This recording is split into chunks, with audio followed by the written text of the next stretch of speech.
नमस्कार दोस्तों, मेरा नाम इस्माइल और इस्माइल स्टडी में आपका स्वागत है। आज का टॉपिक है हमारा BHIC 131 भारत का इतिहास प्राचीन काल से 300 ईस्वी तक।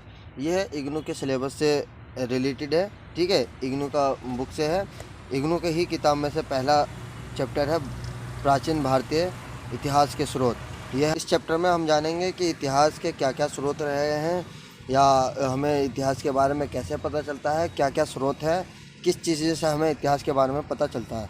ठीक है, तो एक रैंडमली क्वेश्चन मैंने बनाया कि इतिहास कैसे लिखा जाता है। अगर किसी बच्चे से हम पूछें तो भाई इतिहास कैसे लिखा जाता है, या किसी से भी पूछें, ठीक है, तो वो ज़्यादातर कहेगा कि इतिहास भाई कहानियों की तरह से लिखा आता है, या इतिहास जो है ना पूर्वजों जो है एक दस्तावेज लिखा करते थे, उनके द्वारा लिखा जा रहा है। या कह सकते हैं कि भाई इतिहास जो है कि पीढ़ी बाय पीढ़ी एक दूसरे से सुन करके आगे बढ़ता चला जाता है, लेकिन ऐसा कुछ नहीं होता है। यह विभिन्न स्रोतों पर आधारित होता है। ठीक है, यह विभिन्न स्रोतों पर आधारित होता है। जैसे साहित्यिक स्रोत में कई तरह की चीज़ें आज शामिल हैं, जैसे मौलिक दस्तावेज, राजकीय रिकॉर्ड, पांडुलिपि, कविताएँ, नाटक, संगीत, कला आदि शामिल है। ठीक है,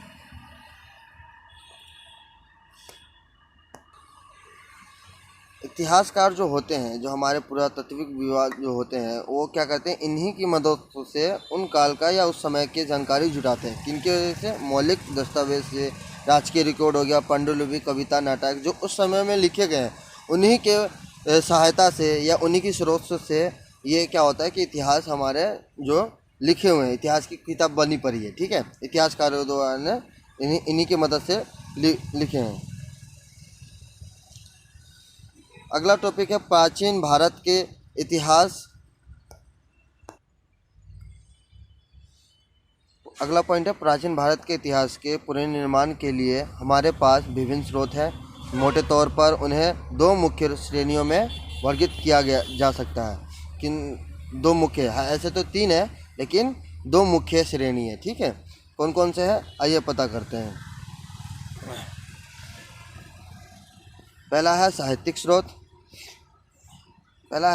स्रोत, और दूसरा है पुरातात्विक स्रोत, और तीसरा जो है वृत्तांत, जो मतलब जो एक शहर से दूसरे शहर जो घूमने जाते थे उस समय, वो भी क्या कहते थे कि अब वो लिखा करते थे, तो अपने दस्तावेज में या किताबों में लिखे, तो वो क्या होता था कि वो लिख करके रख लिया करते। उनसे भी हमें प्राचीन भारत के बारे में हमें पता चलता है। ठीक है, तो हम पहले टॉपिक है साहित्यिक स्रोत के बारे में जान लेते हैं। ठीक है, साहित्यिक स्रोत के अंतर्गत जो है साहित्यिक स्रोत के अंतर्गत वैदिक यानी कि वेद के बारे में, बौद्ध और जैन साहित्य, महाकाव्य, पुराण, संगम साहित्य, प्राचीन जीवनीय, कविताएं और नाटक शामिल है किए जा सकते हैं। मतलब इनके जरिए हमें प्राचीन भारत के बारे में पता चलता है। ठीक है, अगला पॉइंट है हमारा पुरातत्व के अंतर्गत हमें पुरातत्व के अन्वेषणों और उत्खनन के परिणाम स्वरूप प्राप्त होने वाले पुरालेखों, मुद्राओं और स्थापत्य या पुरातात्विक अवशेष पर विचार कर सकते हैं। ठीक है, इसी तरह कुछ पॉइंट और है, वो भी जान लेते हैं। भारतीय इतिहास में लिखित अभिलेख की प्रधानता है, मतलब लिखित अभिलेखों की प्रधानता है। अगर कहा जाए कि भारत का इतिहास कैसा है, तो कहे भाई सीधा सा क्वेश्चन बनता है कि भाई लिखित अभिलेखों की प्रधानता है। सभी पूर्ववैसे मंदिर से मिले अभिलेख और लिखित दस्तावेज के रूप में तालपत्र हो गया, तालपत्र कहा जाता है, तार के पत्ते की पांडुलिपि, खम्भों, चट्टानों, तांबों की तस्तरी, मृदभांड आदि शिलालेख को प्राथमिक स्रोत कहा जाता है। और यह दो प्रकार के होते हैं। पहला है पांडुलिपि या शिलालेख, दूसरा है प्रकाशित सामग्री। दूसरा कौन सा है? प्रकाशित सामग्री।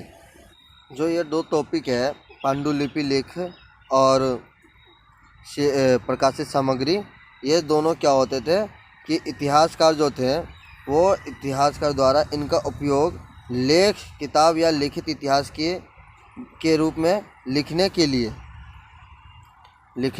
किया जाता था, जो बाद के शोधकर्ताओं द्वारा उपयोग किया जाता था, और इसलिए ये द्वितीय स्रोत कहलाता था।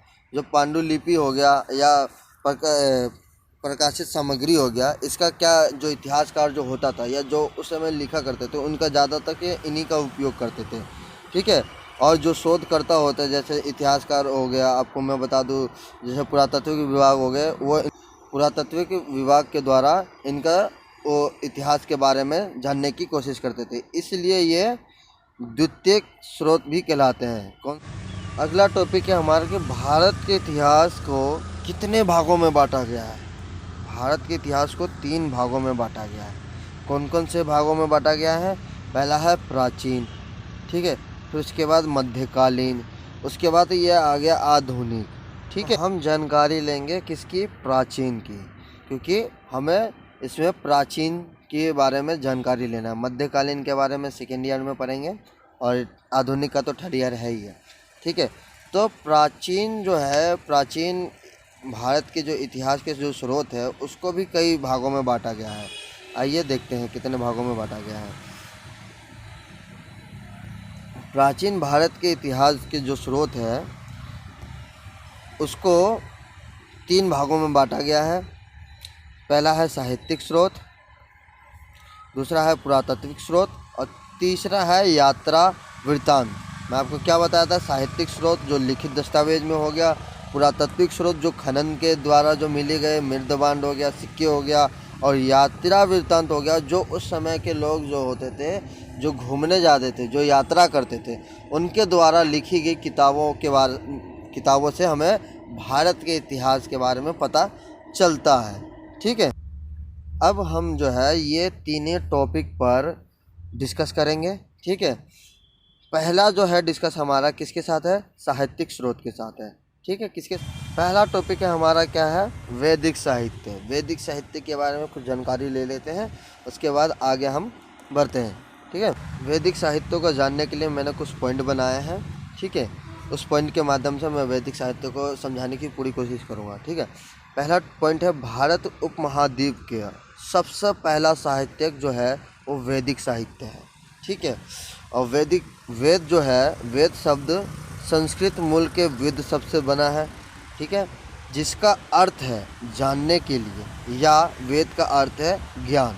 ठीक है, वेद जो है मौखिक साहित्य में उत्कृष्ट है। मौखिक तौर से कहा जा सकता है कि उस समय लिखित रूप से नहीं बताया जाता था, मौखिक ही तौर पे मतलब एक दूसरे को बताया जाता था, वेद का ज्ञान दिया जाता था। ठीक है, उन्हें पारंपरिक रूप से श्रुति यानी सुना या प्रकट ग्रंथ के रूप में कहा जाता है। ठीक है, कहा जाता है कि शब्द जो पहले जो है मनुष्य के कानों में भगवान ब्रह्मा द्वारा कहे गए थे। ठीक है, जो पहले क्या होता था कि ज्ञान जो होता था वो क्या है, एक दूसरे को कह करके मतलब मौखिक तौर पे बता करके ज्ञान बांटा जाता था, न कि उस समय क्या होता था कि लिखित रूप से कोई मतलब आज के दौर के हिसाब से नहीं था कि हाँ भाई कॉपी में लिख लिया और चले जाओ घर पे याद कर लेते हैं। ठीक है, आगे देखते हैं।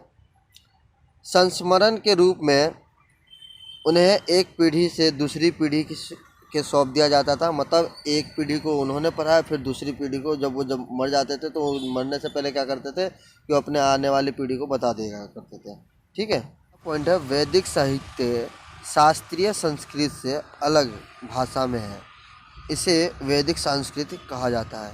मतलब जो है वैदिक जो वेद जो लिखी गई थी उसकी जो संस्कृति जो है बहुत हार्ड है, मतलब कह सकते हैं बहुत कठिन है।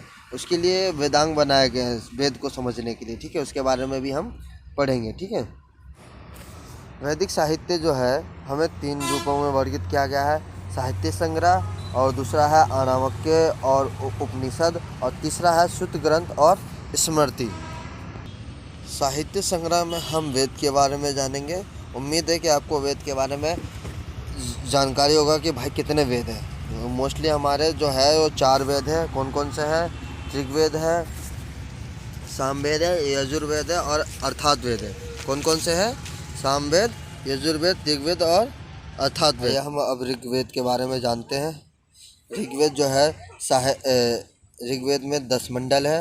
ऋग्वेद को 1500 से लेकर के 1000 ईस्वी पूर्व में लिखा गया था। ठीक है, ऋग्वेद की विषय वस्तु मुख्य रूप से धार्मिक धार्मिक है, जिसे श्लोक के माध्यम से वर्णित किया गया है। ऋग्वेद में 1028 श्लोक है, यानी कि सूक्त है, जो 10 पुस्तकों या मंडल में वर्गित किया गया है या संकलित किया गया है। ठीक है। पृथ्वी सूक्त और गायत्री मंत्र भी किससे लिया गया है? ऋग्वेद से लिया गया है। ऋग्वेद से हमें यह पता चलता है कि इस समय के लोग प्रकृति की पूजा करते थे और इनका पूजा करने का जो मुख्य उद्देश्य था वह संतान पाना, पशु, अन्न और आरोग्य रहना था। ठीक है। अगला टॉपिक है सामवेद। सामवेद मुख्य रूप से संगीत से जुड़ा हुआ है। इसमें ऐसे सूत्र दिए गए हैं जो गाने योग्य है। ठीक है। दूसरा है, इन्हें कभी कभी ऋग्वेद की संगीत संस्करण के रूप में भी जाना जाता है, क्योंकि संगीत की रचनात्मक और मधुरता 75 छंदों में परिलक्षित है, यानी कि बटी पड़ी है। बाकी जो ऋग्वेद से उधार लिए गए हैं, जो मतलब सामवेद के अंदर और भी जो कुछ है वो किससे लिए गए हैं? ऋग्वेद से लिए गए हैं। ठीक है। तीसरा है यजुर्वेद। यजुर्वेद गद्य और पद्य के रूप में है। ठीक है। यजुर्वेद के संग्रह पूजा अनुष्ठान के लिए या यज्ञ सूत्र के लिए संकलन किया जाता है। ठीक है। यह कृषि, आर्थिक और सामाजिक जीवन पर भी महत्वपूर्ण जानकारी देता है। कौन? यजुर्वेद देता है। ठीक है। और यह प्राथमिक उपनिषद का सबसे बड़ा संग्रह है। बृहदारण्यक और उपनिषद कथा उपनिषद आदि यजुर्वेद से ही लिए गए हैं। अर्थवेद, इसकी 20 पुस्तकों में कई विषयों की सहमति की गई है, मतलब ये 20 पुस्तकों की सहमति है, जिनमें से पहले 7 मुख्य रूप से कविताओं, मंत्र और छंदों से संबंधित है। इसमें शाही अनुष्ठान और दरबार पुजारियों के कर्तव्यों को भी शामिल किया गया है। अर्थवेद का अध्ययन वैदिक काल के सामाजिक और सांस्कृतिक कार्यों की जानकारी प्राप्त करने के लिए किया जाता था। अर्थात अर्थवेद में महत्वपूर्ण खंड दवा, जड़ी बूटियों और प्रकृति व्युत्पन्न औषधि के बारे में भी बात करता है। ठीक है। इसी चैप्टर में एक क्वेश्चन बनता है, वेदांग क्या है? वेदों को सरल रूप में समझने के लिए वेदांग की रचना की गई थी तथा इसके साथ ही वैदिक कर्मकांड समझने के लिए किया गया था। और वेदांगों की संख्या 6 है। पहला है शिक्षा, दूसरा है कल्प यानी कि अनुष्ठान, व्याकरण, निरुक्त, छंद और ज्योतिषी। ठीक है। इसके अगला टॉपिक है हमारा ब्राह्मण साहित्य। ब्राह्मण साहित्य क्या है? ब्राह्मण साहित्य जो है मुख्य रूप से वेदों के ऊपर की गई टिप्पणी है। ठीक है। और इसे व्याख्या जो की गई थी गद्य के रूप में की गई थी। ठीक है। यज्ञ के बारे में उपयुक्त जानकारी हमें किससे पता चलता है? ब्राह्मण साहित्य से मिलता है। ठीक है। ब्राह्मण साहित्य में 2 ब्राह्मण बहुत महत्वपूर्ण है, शतपथ ब्राह्मण और इतरत ब्राह्मण। इतरत ब्राह्मण में हमें राज्य अभिषेक के बारे में पता चलता है। ठीक है।